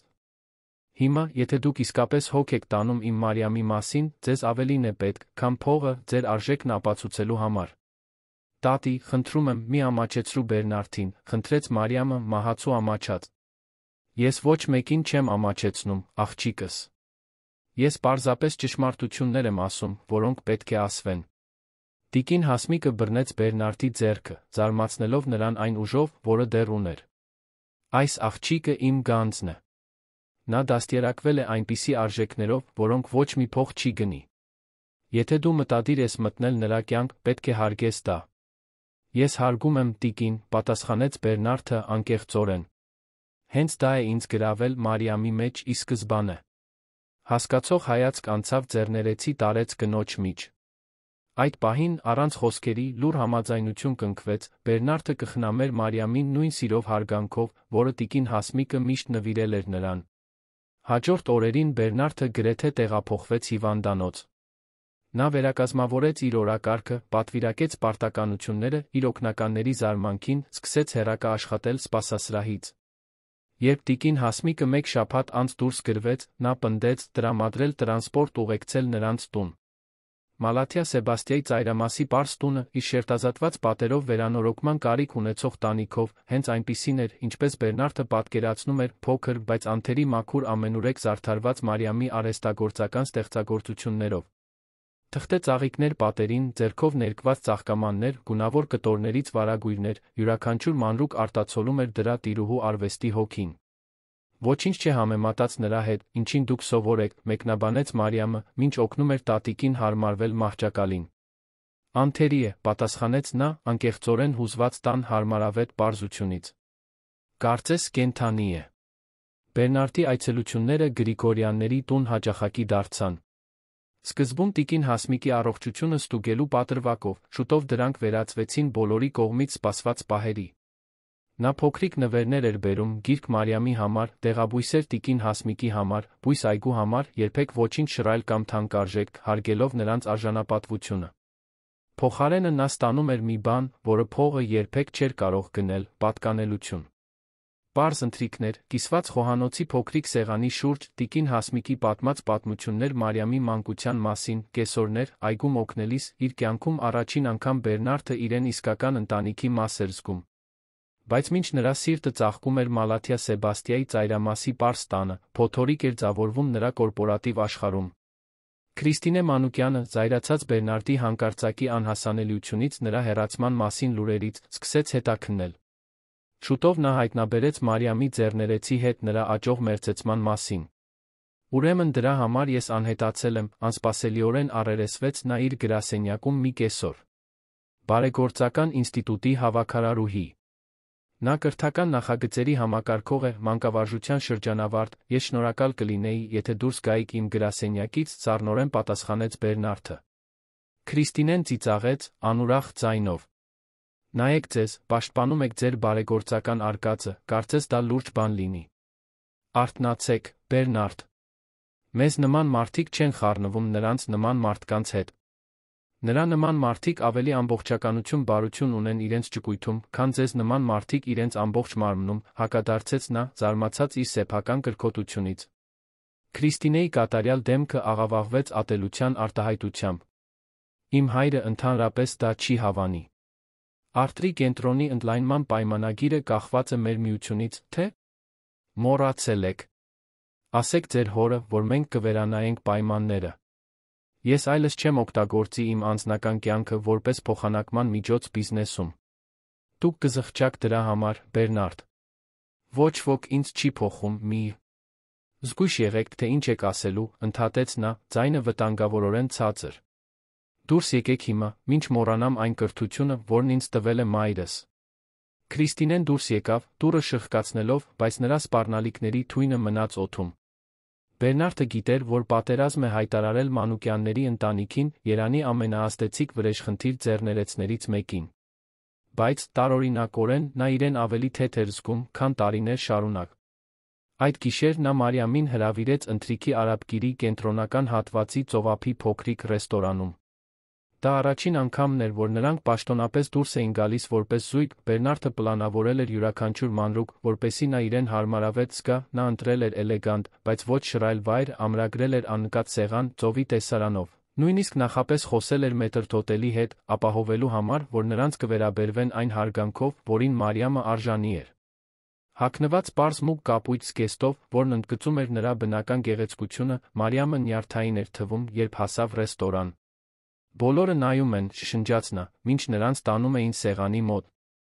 Նայում են, որովհետև դուք հիասքանչ եք, պատասխանեց Բերնարդը, նուրբ համբուրելով նրա ձեռքը։ Ընթրիքն անցավ հաճելիորեն, թեթ խոսակցություններով, անկեղծ ծիծաղներով։ Աստիճանաբար Մարիամը հանգստացավ, թույլ տալով իրեն ներգրավվել ռոմանտիկ մթնոլորտի ուղեկցության մեջ։ Երբ մատուցվեց աղանդերը, կաթնային պուդինգ, որը նրանց երկուսի սիրելին էր, ինչպես պարզեցին, Բերնարդը վերջապես համարձակություն հավաքեց անդրադառնալու այն թեմային, որը օրեր շարունակ փորձում էր։ Մարիամ, պետք է ձեզ ինչ-որ բան ասեմ։ Ես խզեցի իմ հարաբերությունները Քրիստինեի հետ։ Նա նայեց նրան, զարմացած։ Ինչո՞վ։ Որովհետև դա իրական չէր։ Երբեք չի եղել։ Դա բիզնես համաձայնություն էր, քողարկված որպես նշանադրություն, ես այլս չեմ կարող այդպես ապրել։ Նա բռնեց նրա ձեռքերը իր ձեռքերում։ Ձեզ հետ, առաջին անգամ, ես ապրում եմ ինչ-որ ճշմարիտ բան։ Մարիամը զգաց, թե ինչպես է իր սիրտը արագանում։ Նրա մի մասը ցանկանում էր ամբողջությամբ տրվել այդ նոր հրաշալի զգացմունքին, մյուս մասը, սակայն, վախենում էր հետանքներից։ Բերնարդ, մեր աշխարհները շատ տարբեր են։ Երբե մտածել եք, թե ինչ կասի ձեր ընտանիքը։ Ինչ կմտածեն ձեր ընկերները, գործընկերները։ Իմ մայրն արդեն գիտի, զարմանալիորեն, ինձ աջակցեց։ Ինչ վերաբերում է մյուսներին։ Նա ուսերը թոթվեց։ Եթե նրանք չեն ընդունում այն կնոջը, ում ես ընտրել եմ, նրանք արժանի չեն լինել իմ կյանքի մաս։ Հեշտ է ասել, դժվար է ապրել։ Հասարակությունը կարող է դաժան լինել։ Թող լինի։ Մենք միասին կլինենք։ Նրանց աչքերը հանդիպեցին, լի չասված հույզերով։ Դանդաղորեն Բերնարդը թեքվեց սեղանի վրայով համբուրեց նրան, նուրբ, գրեթե հարգալից համբույր, կնքելով աշխարհին միասին դիմակայելու լուռ խոստումը։ Ինչ նրանք չգիտեին, այն էր, որ հեռավոր սեղանին ինչ-որ մեկը աննկատ լուսանկարում էր այդ մտերմիկ պահը։ Հաջորդ օրը Երանի հիմնական բամբասանքի պորտալի վերնագիրը հայտարարում էր. Ալեքսանյան խմբի ժառանգը սոցիալիտին փոխում է սոցիալական նախագծի ուսուցչուհու հետ։ Համբույրի լուսանկարը թեթակի անորակ, բայց անսխալական, պատկերում էր չարամիտ ակնարկներով լի նյութը։ Արհեստագործության ուսուցչուհին, ով նա ծաղիկներ է վաճառում ժողովրդական շուկայում, կարծես գտել է իր հմայիչ արքայազնին։ Ձեռներեցի մոտ աղբյուրները հաստատում են, որ նա պարբերաբար այցելում է աղջկա համեստ բնակարանը, ինչը հարցեր է առաջացնում նրա իրական մտադրությունների մասին։ Մարիամը սկանդալի մասին իմացավ ինստիտուտի գործընկերների հաղորդագրությունների միջոցով։ Ամաչած, հազիվ կարողացավ դուրս գալ տնից հաջորդ օրերին։ Տիկին Հասմիկը փորձում էր մխիթարել նրան, բայց իրավիճակը վատթարացավ, երբ լրագրողները սկսեցին շրջել փողոցում, փորձելով լուսանկարել նրան կամ հարցազրույց վերցնել հարաններից։ Սա կանցնի, աղջիկս, ասում էր տարեց կինը, շոյելով Մարիամի մազերը, մինչ նա լացում էր։ Դա այն գինն է, որը վճարում են հայտնի մարդկանց հետ շփվելու համար։ Չեմ ուզում, որ դուք անցնեք դրա միջով, տատի։ Ձեր առողջությունն արդեն փխրուն է, հիմա այս սթրեսը։ Ախ, մի անհանգստացիր ինձ համար։ Ես ավելի վատ բաներ եմ հաղթահարել կյանքում։ Հարցն այն է, արժե՞։ Նա դրա համար, Մարիամ։ Երիտասարդ կինը մտածեց, հիշելով Բերնարդին, ում ճանաչել էր վերջին ամիսներին, բարի, ուշադիր, պատրաստ սովորելու փոխվելու։ Այնքան տարբեր սառը հաշվարկող ձեռներեցի հանրային կերպարից։ Այո, տատի։ Նա արժե դրա համար։ Ուրեմն պայքարեք։ Եթե դա ճշմարիտ է, ապա արժե պայքարել։ Բերնարդը, իր հերթին, կատաղած էր։ Նա կանչեց իր փաստաբաններին, պահանջելով հերքում լրատվական պորտալից հետաքննություն, պարզելու, թե ով է տեղեկությունը արտահոսել։ Միաժամանակ նա հուսահատորեն փորձում էր կապ հաստատել Մարիամի հետ, ով չէր պատասխանում իր զանգերին։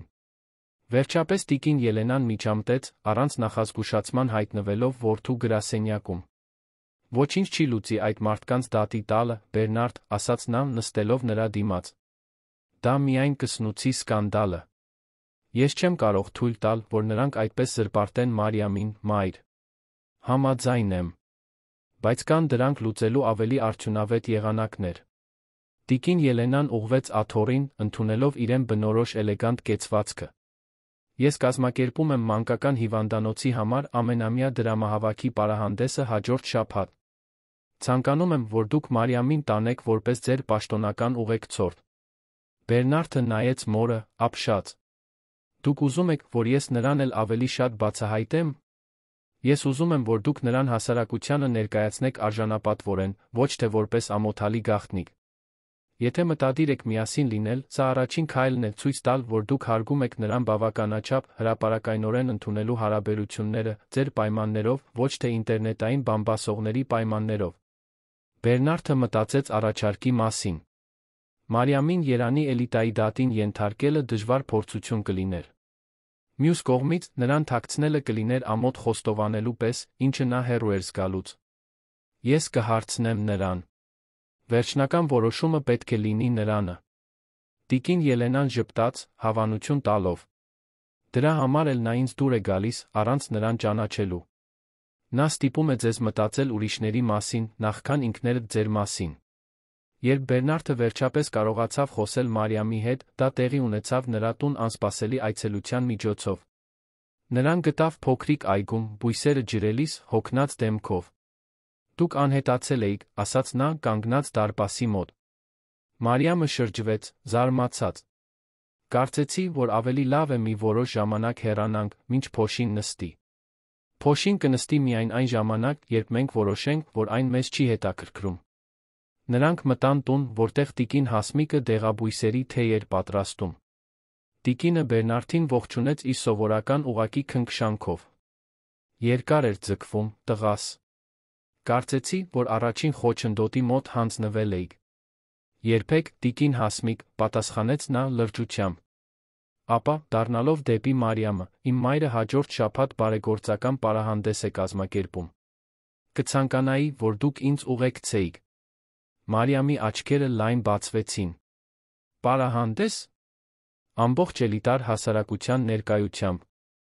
Այն ամենից հետո, ինչ ասվում է մեր մասին։ Հենց դրա համար։ Ես ուզում եմ, որ բոլորը տեսնեն այն հրաշալի կնոջը, ում սիրահարվել եմ, այն արժանապատվությամբ, որին դուք արժանի եք։ Ոչ թե որպես գաղտնիք կամ սկանդալ, այլ որպես մեկին, ում կողքին ունենալով հպարտ եմ։ Տիկին Հասմիկը դիտում էր տեսարանը փայլուն աչքերով։ «Նա ճիշտ է, աղջիկս»։ Կախված գլխով հորիզոնը չեն տեսնում։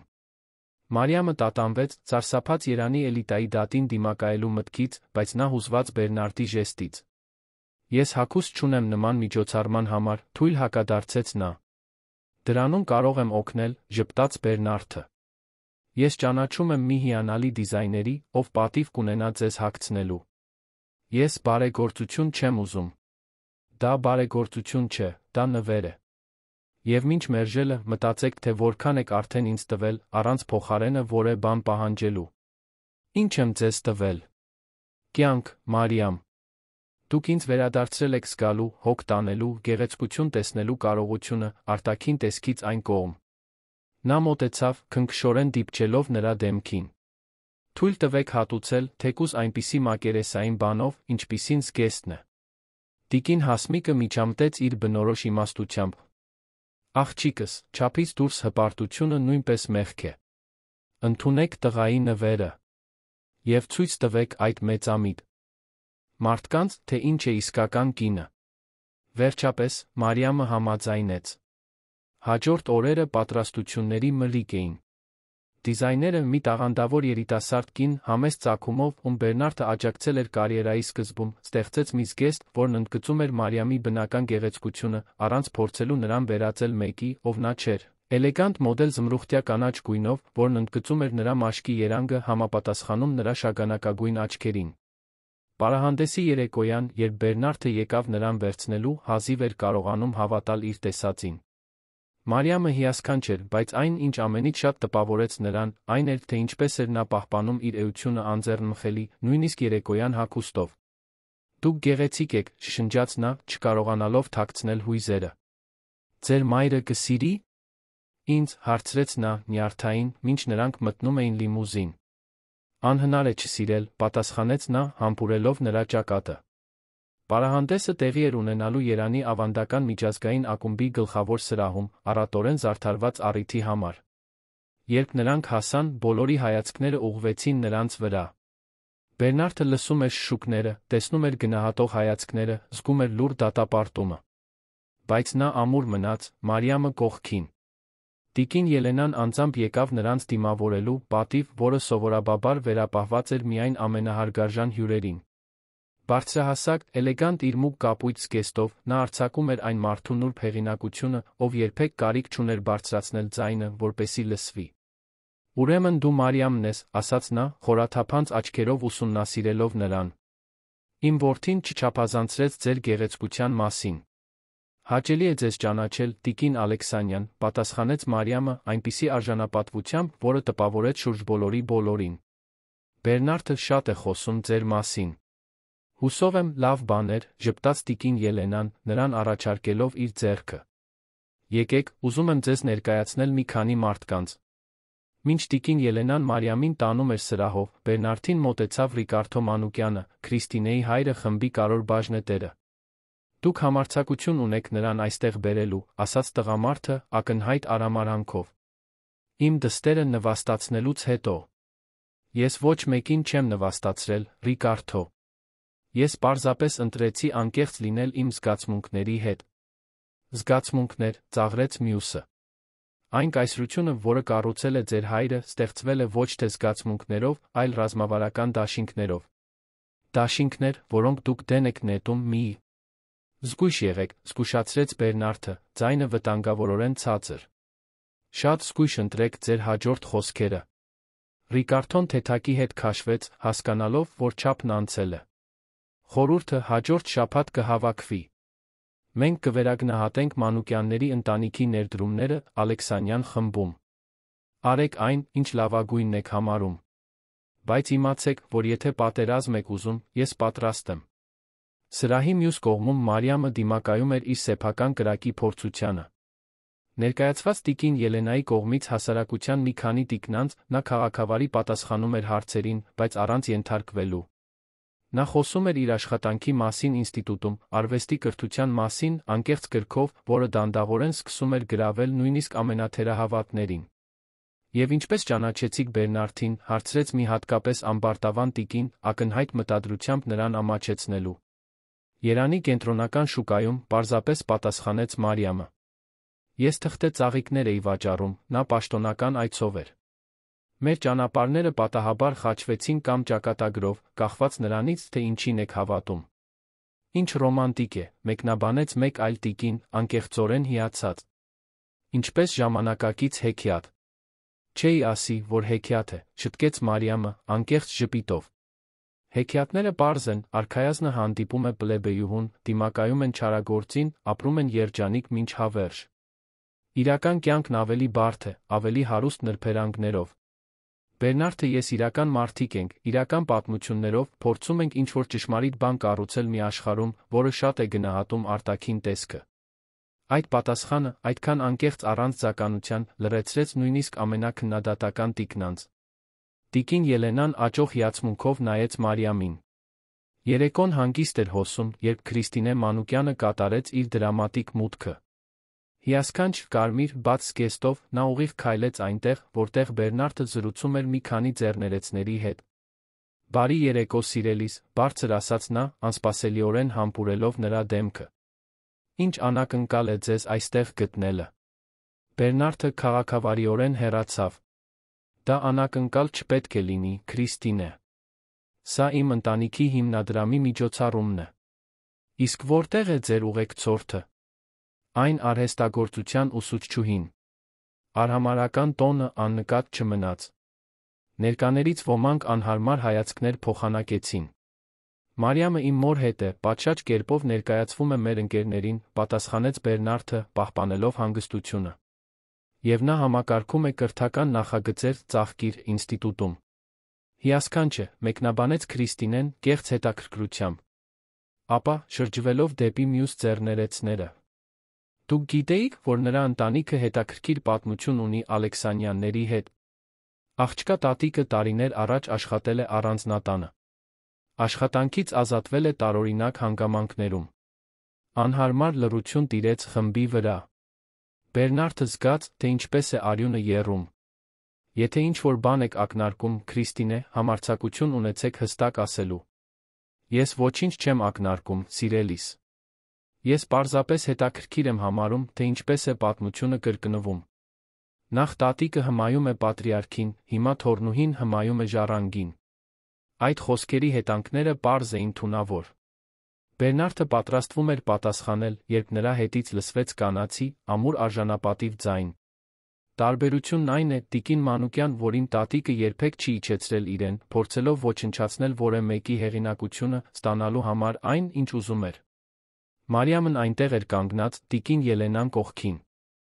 Նրա դեմքը պահպանում էր հանգստությունը, բայց նրա աչքերը փայլում էին ցավի զսպված վրդովմունքի խառնուրդով։ Իմ տատիկին անարդարացիորեն վերաբերվեցին, այո։ Նա կորցրեց իր աշխատանքը հղի ամուրի լինելու պատճառով, մի ժամանակաշրջանում, երբ դա ամոթալի էր համարվում։ Բայց նա երբեք չփորձեց մանիպուլյացիայի ենթարկել իրավիճակներ կամ մարդկանց առավելություններ ստանալու համար։ Նա մենակ մեծացրեց իմ մորը, արժանապատվորեն, հետո ինձ մեծացրեց նույն սիրով սկզբունքներով։ Քրիստինեն մի պահ շփոթված էր թվում տիկին Ելենայի ներկայությունից, ով տեսարանը դիտում էր խիստ հայացքով։ Ես պարզապես փաստեր եմ մեկնաբանում, փորձեց արդարանալ նա։ Ոչ, սիրելիս, միջամտեց տիկին Ելենան, հանգիստ, բայց կտրուկ ձայնով։ Դուք փորձում եք, բավականին դգեղ ձով, ակնարկել, որ Մարիամը իմ որդու հետ է շահից դրդված։ Որպես մեկը, ով տասնամյակներ շարունակ ճանաչում է Մանուկյաններին, ավելի նրբություն էի սպասում։ Շշուկ անցավ ներկաների միջով։ Քրիստինեն, հասկանալով, որ կորցրել է իրավիճակի վերահսկողությունը, վերջին քայլն արեց։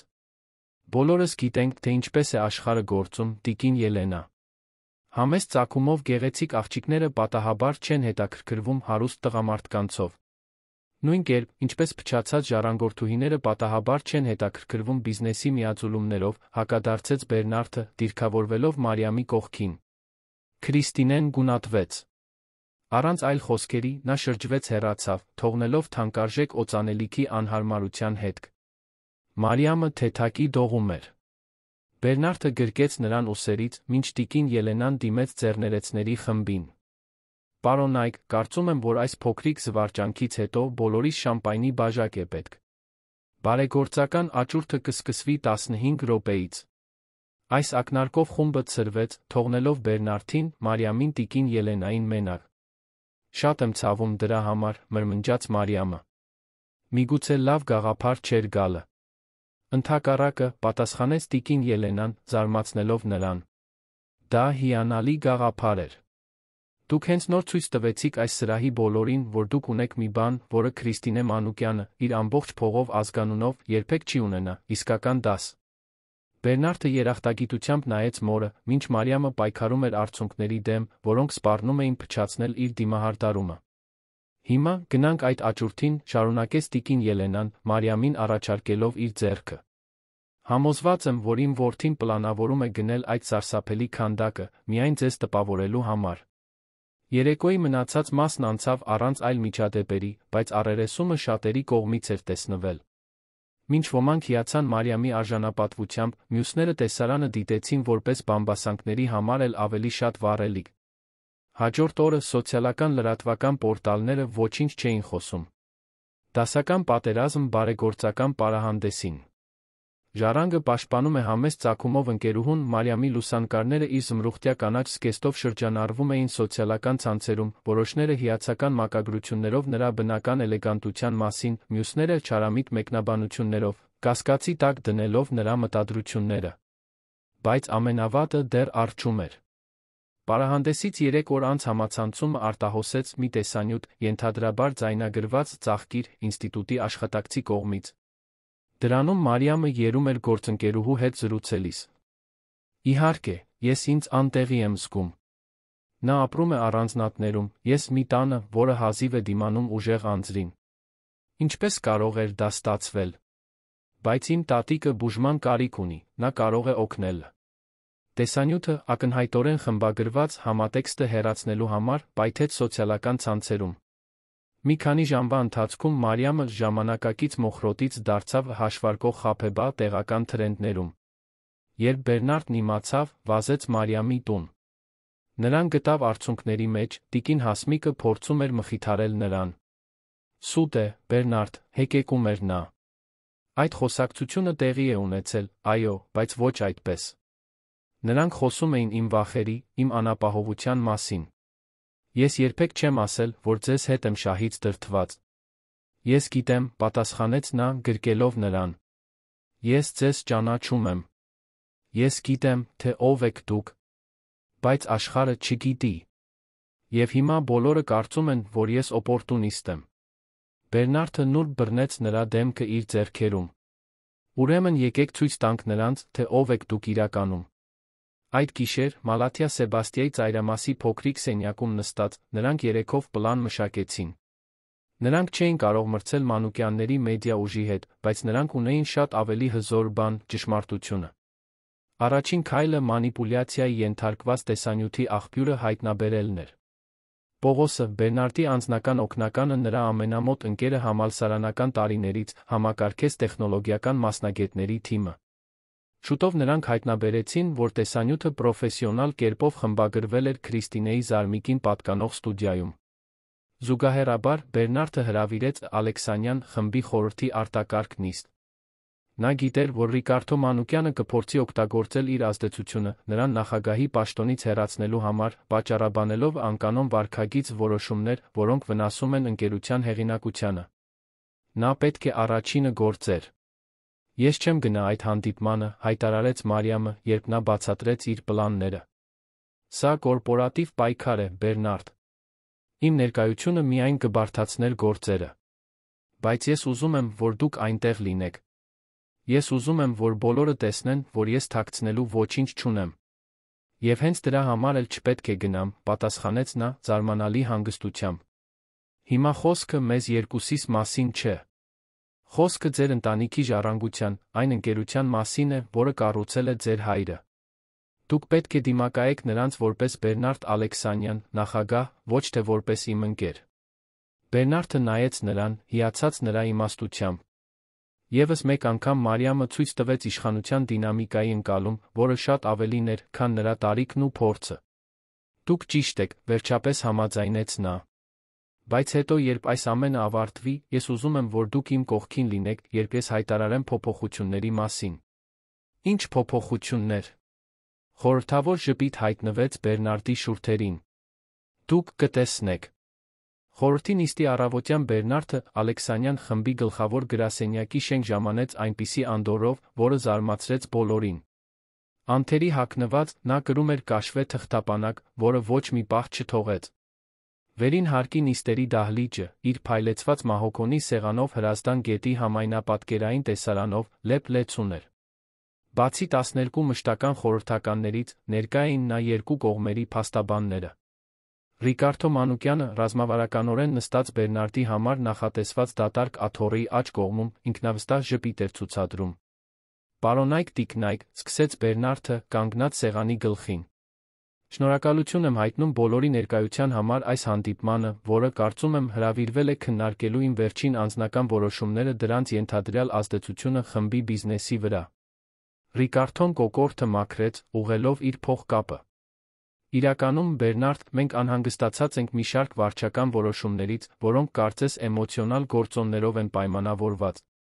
Հիասքանչ է, պատասխանեց Բերնարդը, քաղաքավարի ժպիտով։ Կարող եք մանրամասնել։ Օրինակ, Մանուկյան խմբի հետ Բանգլադեշի արտրի կենտրոնի ընդլայնման շուրջ բանակցությունների միակողմանի խզումը։ 300 միլիոնանոց նախագիծ, որը գործնականում ավարտված էր։ Մի քանի խորհրդականներ գլխով արեցին, միմյանց հետ շշնջալով։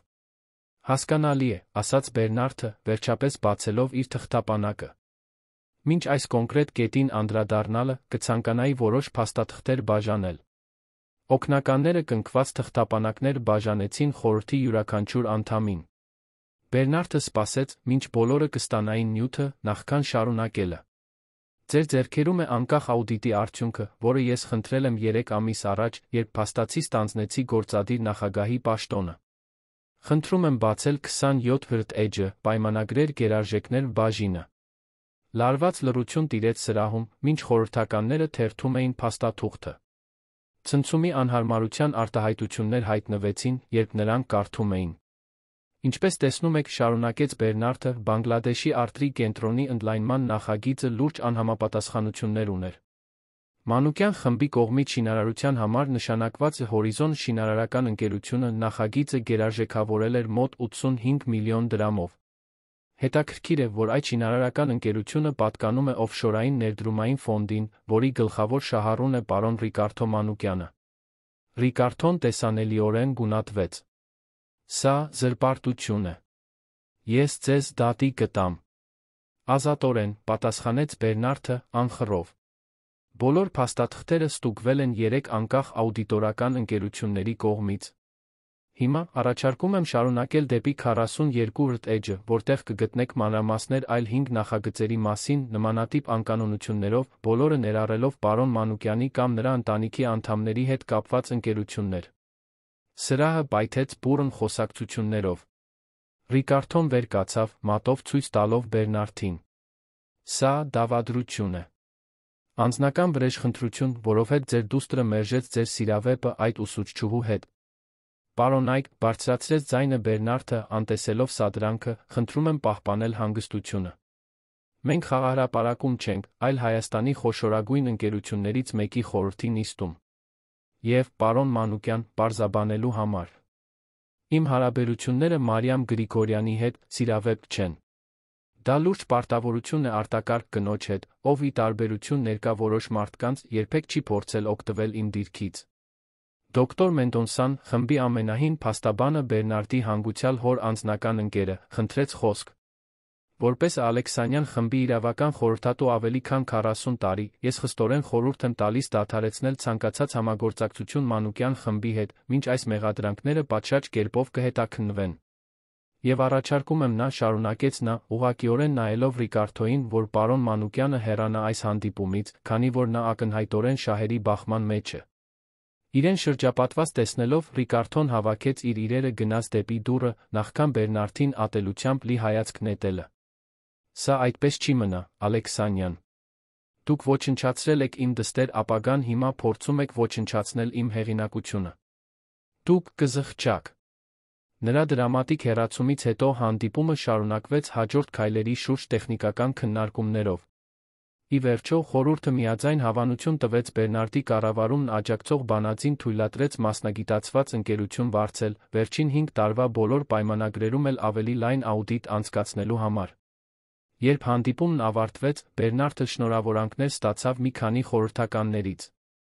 Տիկին Ելենան, ով լուր մասնակցել էր ամբողջ նիստին, մոտեցավ որդուն, աչքերում հպարտության փայլով։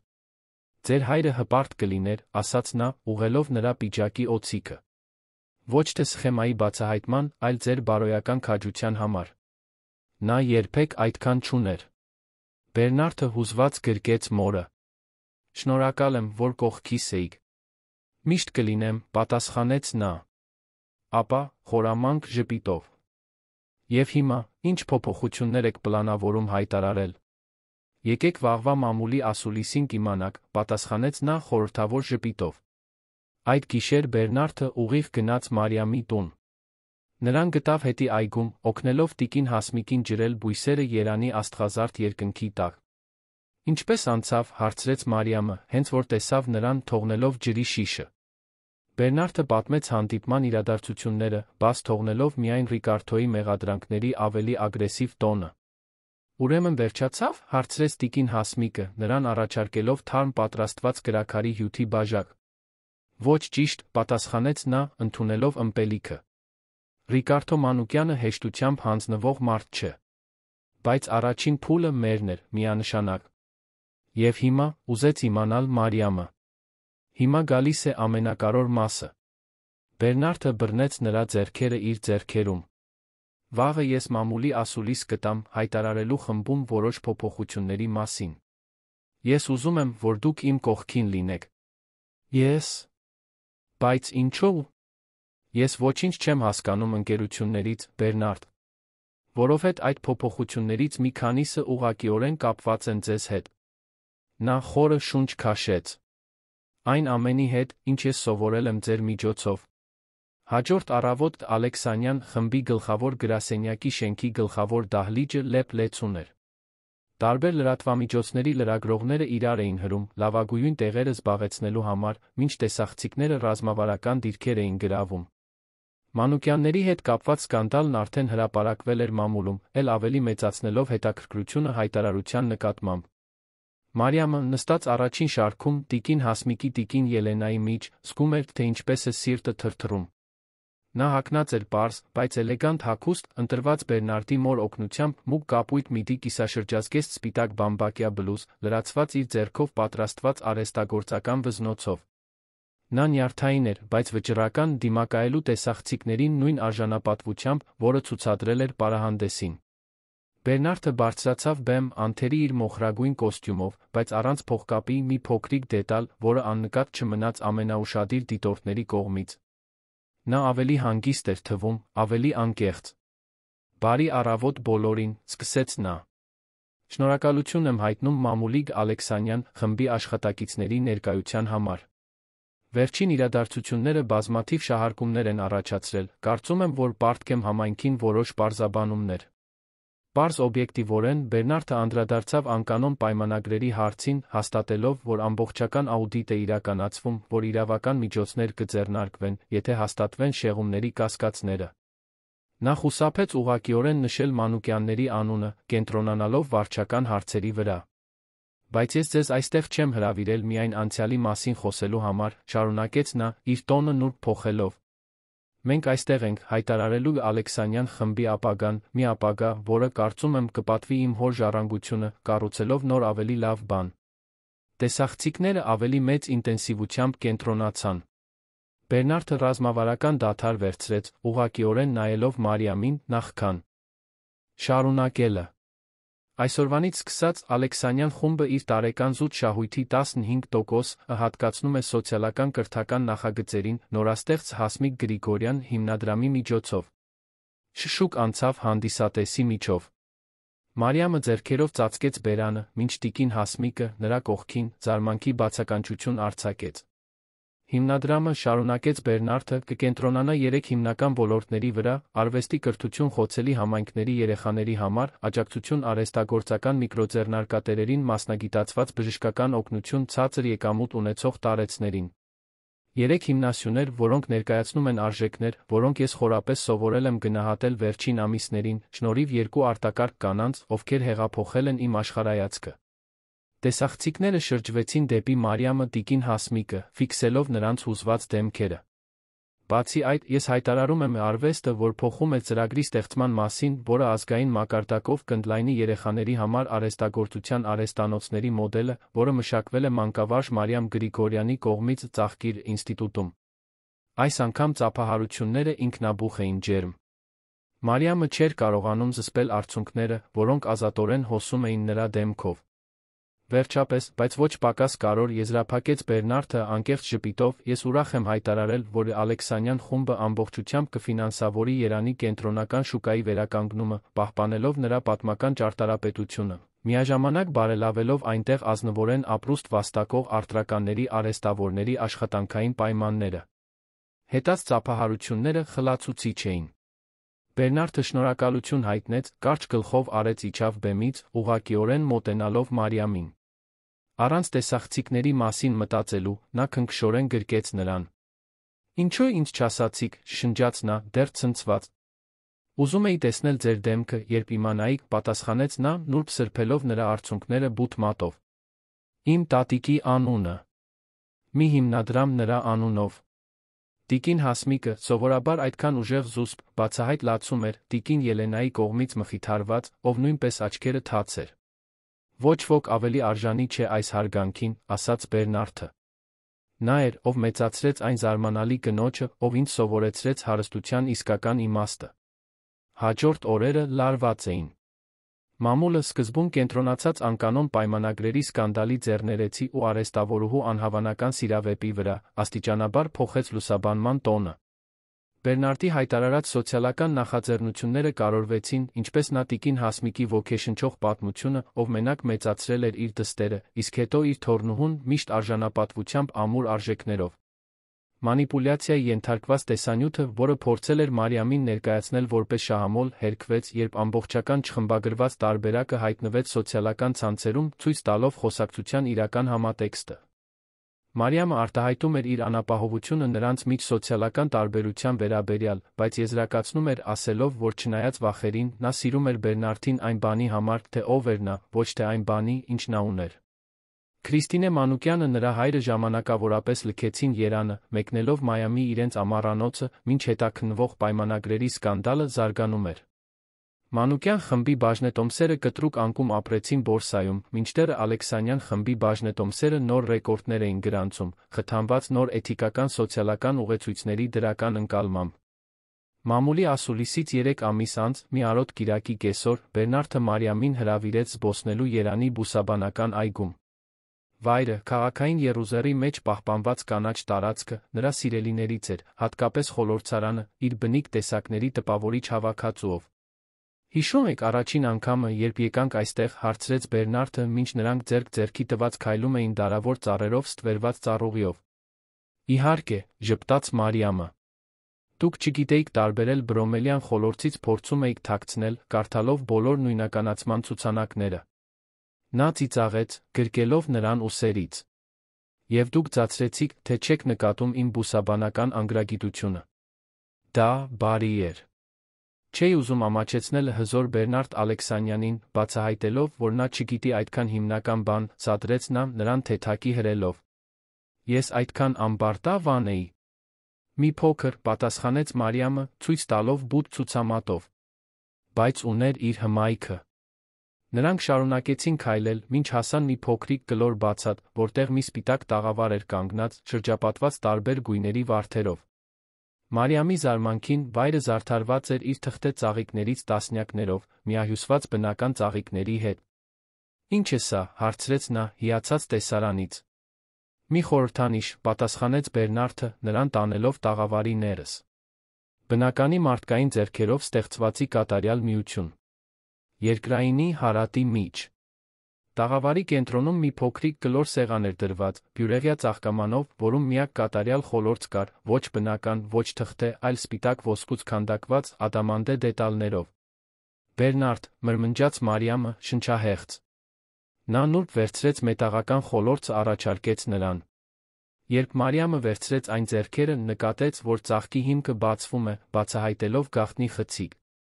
Ներսում նշանադրության մատանի, կապույտ շափյուղա, շրջապատված փոքրիկ ադամանդներով։ Մարիամ Գրիգորյան, ասաց Բերնարտը, ծնկի գալով նրա առջ, դուք փոխել եք իմ կյանքն այնպես, ինչպես երբեք չէի պատկերացնի։ Ինձ սովորեցրել եք, որ իսկական հարստությունը չի չափվում բանկային հաշվով, այլ գեղեցկություն տեսնելու, գեղեցկություն ստեղծելու, գեղեցկություն կիսելու կարողությամբ։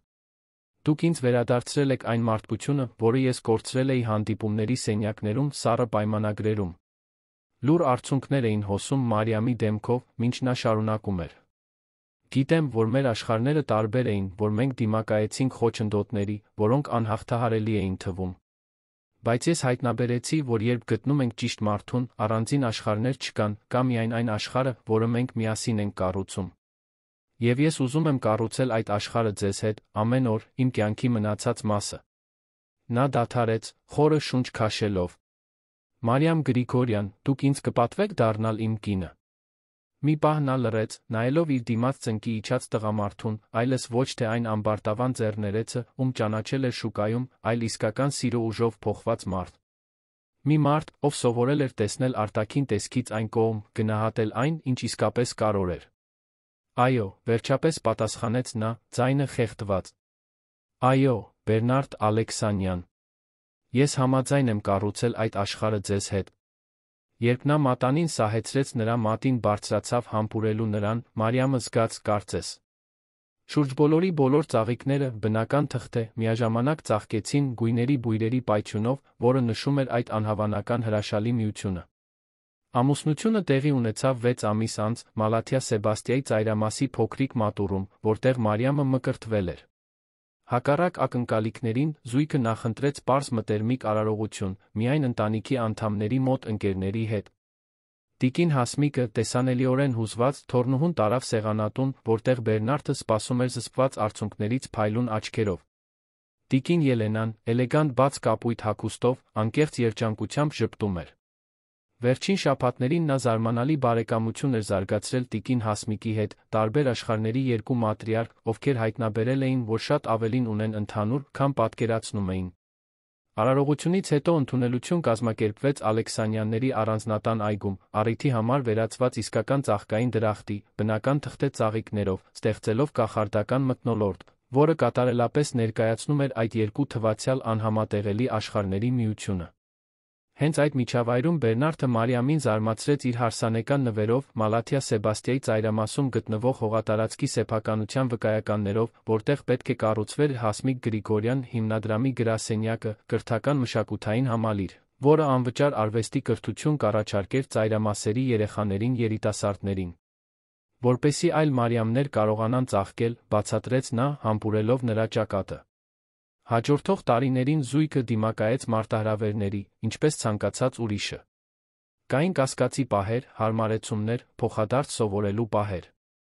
Մարիամի հարմարվելը կորպորատիվ աշխարհին, որտեղ նա երբեմն ուղեկցում էր Բերնարդին, աստիճանական էր, ոչ միշտ հեշտ։ Նույն կերպ, Բերնարդը պետք է սովորեր նավարկել համայնքների ավելի պարզ ուղղակի աշխարհում, որտեղ զարգանում էին հիմնադրամի նախագծերը։